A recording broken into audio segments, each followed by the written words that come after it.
How to change voice on Discord mobile. Changing your voice on Discord mobile is achievable using another app. While Discord does not have a built-in voice changer, you can use several apps and modify your voice in real time or through recording. And here is how you can do it. First of all, install any voice changing app. Now, open it. And once you open it, all you have to do is start recording your voice.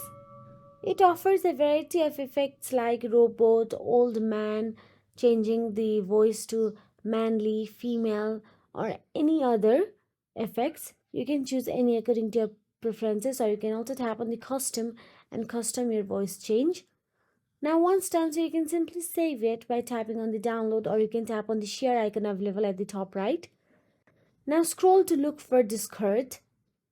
Tap on the more option available there and scroll down and tap on the Discord app option available there. Once you tap on the Discord, make sure that you are already logged into your Discord account. Now, you can simply send the generated voice or edited voice to any one you prefer.